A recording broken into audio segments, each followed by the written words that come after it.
Hey Tessa, it's been a while since the last time I heard from you. Is everything good? I'm so sorry I didn't have time to text and call you as often as I used to. I'm a famous writer now and I've been swamped with interviews and book signings. Ugh. I hope you didn't take it too personal and forgive my carelessness. Hi Heather. Yes, things are going well, as usual. In fact, nothing much has changed since the last time I moved out of the house, actually. I'm surprised you brought that up. Are you still holding a grudge against me for marrying your ex-husband? It's been years, sis. You should be able to forgive me by now. We're family after all. I wish it were that easy. Losing my husband and getting kicked out of my house in one day was a lot to handle. As a matter of fact, I still haven't fully processed everything that happened, and I still feel the pain when I think about it. I know, sis, but how can you save a marriage that was no longer working anymore? George already told you that his feelings for you had faded over time, and I was the only one who had a spot in his heart. Surely he made this clear before you guys got divorced, correct? I know you're still beating yourself up for losing such a well-off man like George, but it's about time you move on and face the reality, Tessa. I never cared about his money. What I cared about was the betrayal. I was deeply hurt when I found out that he cheated on me with you. The sight of you two together in my bedroom was a knife to my heart. I felt betrayed and humiliated. Come on, sis. Don't act like I'm the one who's at fault here. I mean, your husband was the one who hit on me first. What was I supposed to do? Even if that were the case, you could have easily said no. But instead, you chose to betray your own sister. My husband wasn't innocent, but I don't think you were either. In fact, I still blame myself sometimes for ignoring the red flags that kept telling me you were seducing my husband. Honey, I wouldn't call it a betrayal. Didn't you hear what he said before the day you got divorced? He told you that he had lost all of his interest in you a long time ago, but he didn't want to hurt your feelings. Many times he came to me for comfort and advice, and we grew closer and closer just like that. George was unhappy for quite a long time, and he just finally found the courage to leave. Enough! I'm not really feeling up to talking about that at the moment. Can we just change the subject of our conversation? Yeah, sure. So, what have you been doing for a living, Tessa? Still trying to make it as a full-time freelance artist? I already told you a million times, your paintings suck. No one wants to buy them. They're so bad, you could lay them on the floor and people would mistake them for doormats. Don't be so harsh on me, Heather. I know my paintings aren't everyone's cup of tea, but I believe that art should be a reflection of the artist's heart and soul. I could draw something easier for the audience to approach, but that would be a betrayal of my own artistic vision. I'm not going to compromise my art just to make it more marketable. I know that there are people out there who appreciate my work for what it is. Whatever your stupid belief is the reason why you're still living in poverty. For me, money comes first. And it's all about creating things that people will like. Just look at me and my best-selling book, The Power of Marriage. Sold over 200,000 copies and generated more than $1.6 million last year. Can you believe it? Oh, and have you heard about my book, A Match Made in Success? It's a memoir about my marriage to George, and it was just published last month. It's already sold a couple of thousand copies, and I'm really excited about it. Yes, I've heard about those books, and you've also written many other famous marriage books. I just thought it's quite ironic that someone who has sabotaged other people's marriages would write about the principles for a strong and lasting relationship. Hey, are you referring to me, Tessa? I can see that you're still struggling to conceal your jealousy of my successful and wealthy life. It must be hard to see someone like me living the good life while you're stuck in your destitute existence. I guess it must be tough raising Gabriella all by herself, huh? At least George still gives you some pity money every month to keep you and Gabriella from the verge of hunger. So, you're finally showing your true colors, huh? Well, let me tell you something. I know exactly how hard I had to sacrifice for you to get where you are today. I gave up my dreams, my relationships, and my sanity, all so that you could achieve yours. Oh, not again. When our father passed away and our mother left us, I was the one who stepped up to take care of you. I worked 2 or 3 jobs at a time to make sure that you had everything you needed to succeed in school. I even had to drop out of college myself, but I didn't care. All I wanted was to make sure that you had the best possible chance in life. And what did you do? You repaid my sacrifice by stepping into my marriage with George and destroying it. Oh, for the love of God! Would you please stop giving me that lecture? I'm so sick of hearing it. I don't owe you my entire life for something you did for me 10 years ago. I barely even remember it. I certainly don't appreciate you bringing it up every single time we talk. You sure are ungrateful, aren't you? Anyways, do you have free time? I just want to invite you to come over to my house and join my birthday party. It'll be fun, but don't bring Gabriella along. She would cry and ruin the party for everyone else. I don't really want to go because I have a lot of things to do. Ugh, please, your excuses are so lame. What else do you have to do all day besides painting those ridiculous pictures that belong in the trash? Think about the sake of our sisterhood and come to my house, please. It will be great fun. I can guarantee you. Okay. I guess it wouldn't harm just to attend your birthday party. We're sisters after all. I'll be there, but I'm not making any promises about how much fun I'll have. That's my sister. So I'll see you at 8 o'clock in the evening at my house, right? Don't forget about it.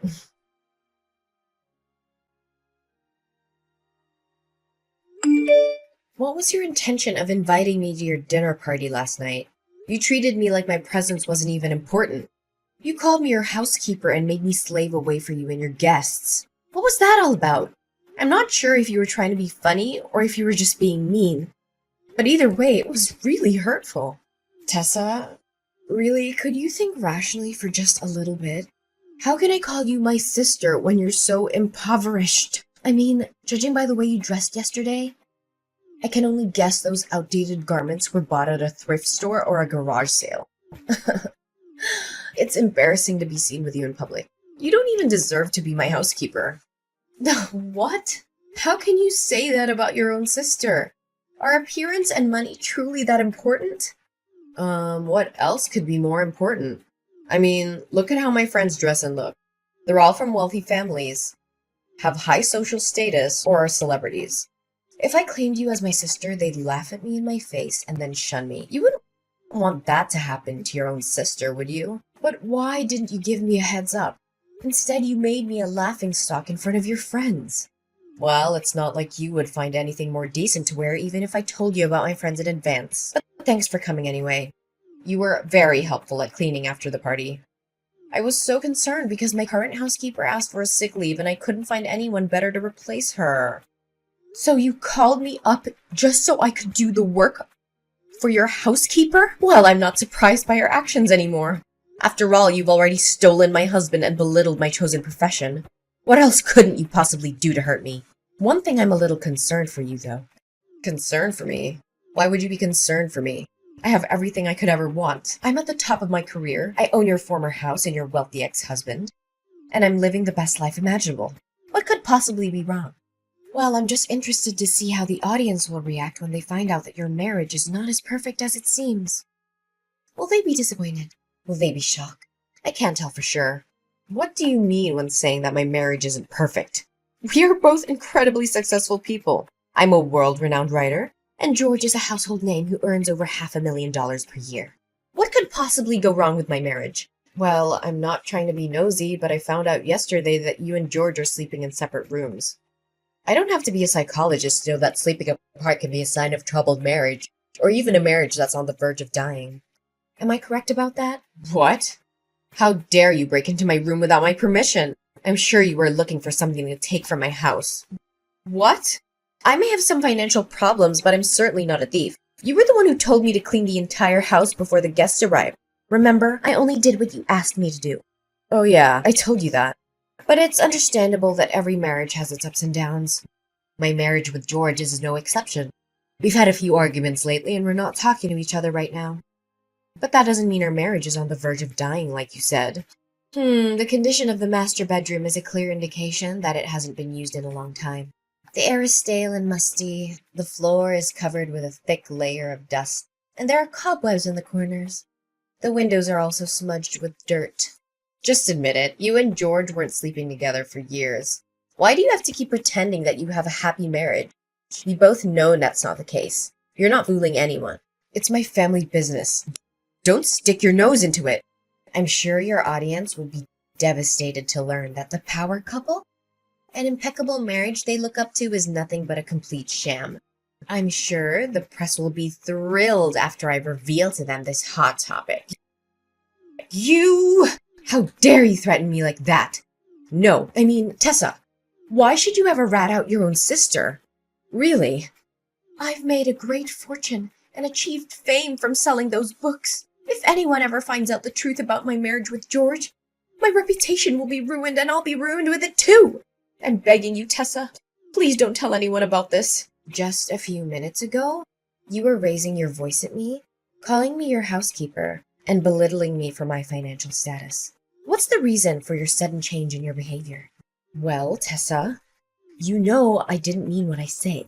In fact, you already knew that I'm a person who always speaks without thinking about the consequences of my words. Please, Tessa, just forgive me this one time. I'll swear I'll treat you better the next time we meet. You have my word. I don't know, Heather.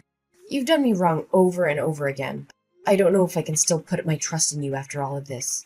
I know I messed up, and I'm so sorry for what I did. I know that it doesn't make it right, but I hope you can forgive me. You know that you're the only one I can count on. Other than you, I have no one else. Please, Tessa, spare me this time. Okay, I let you go this time, but I'm warning you. If you do this to me again, I'm done. I can't keep forgiving you for breaking my trust. Thank you, Tessa. I know that you're my dearest sister in the world, and you would never do anything to harm me.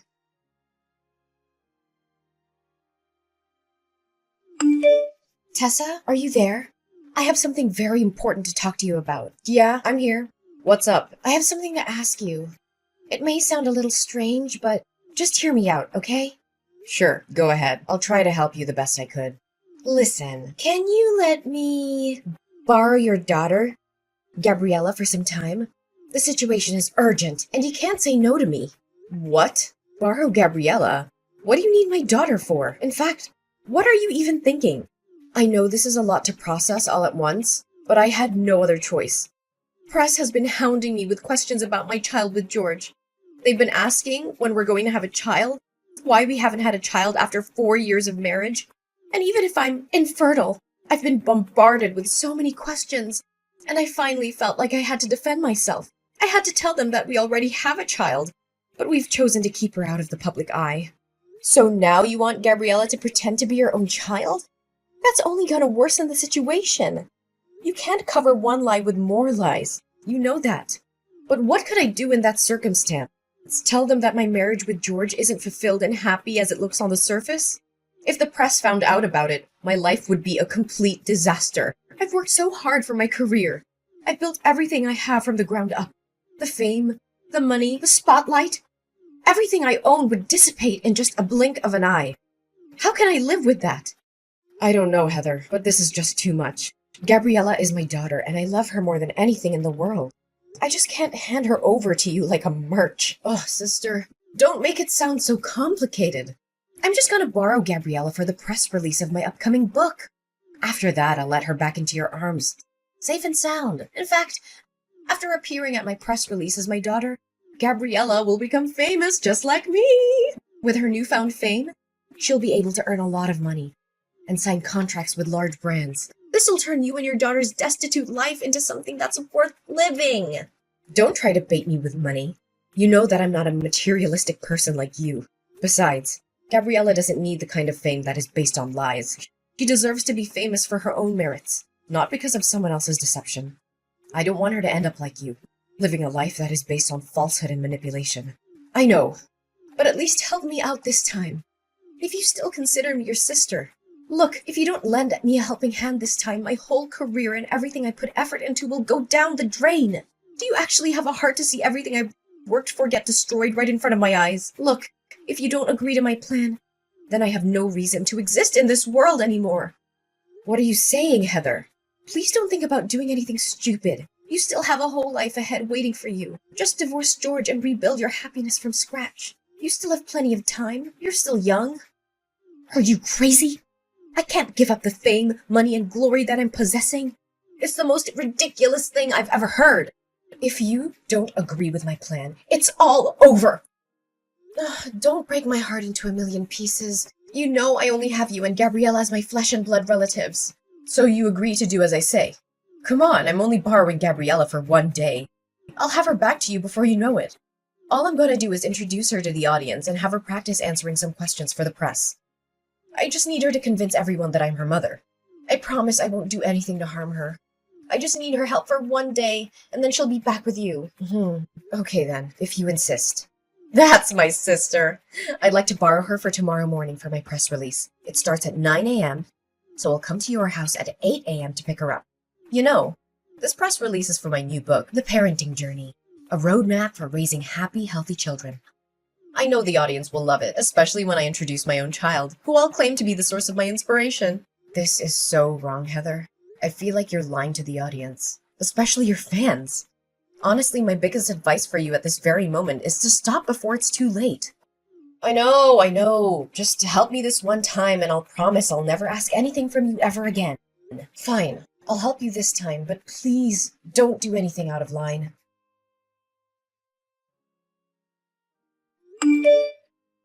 Heather, where are you and Gabriella? I've been waiting for you the whole day. You said you were going to return Gabriella to me by 1 p.m. Didn't you receive my innumerous texts and calls? I'm sorry, Tessa, but Gabriella is staying with me. She's such a bright kid, and the audience fell in love with her immediately. Did you know that just today, my new book has sold a couple of thousand copies? It's thanks to Gabriella. Tessa, I think I'm going to keep her around. Will you let her stay with me? No! She's my daughter. How can I let you keep her? Oh, come on, Tessa. Do you honestly think that you're giving her the life she deserves with your scanty income? I, on the other hand, have a solid financial footing that I can guarantee you that I'll take a better care of her than you ever did. I promise Gabriella will be showered with fame and money when she's become my child. There's no way she's gonna agree with your stupid idea. She knows very well that I'm her mom, and she will insist on coming back to my arms. Oh, Heather, she's a 2-year-old kid. She can't decide for herself. Besides, I'm already at the airport. Me and my husband and Gabriella are heading to another country where you can't find me. Don't worry. I'll send you a couple of pictures of your daughter every now and then. Your child will be a great tool for me to earn even more money. I knew you would do something like this. You know? What do you know about? Look, I overheard the conversation between you and George. You saw how the audience reacted to Gabriella, and you decided to exploit her for your own gain. You only wanted to use her as a tool to further promote the image of a perfect family that you're crafting. Do any of my words sound wrong to you? What? So you already found out about my plan? Why did you let me carry on with it anyway? Well, I just want the world to know your other side of personality, and what's better than catching you red-handed.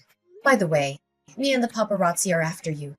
We were tailing you all the way from your house to the airport. You're not gonna get away so easily. And what's happening between us is being broadcasted live. Guess you're making $1 million worth show.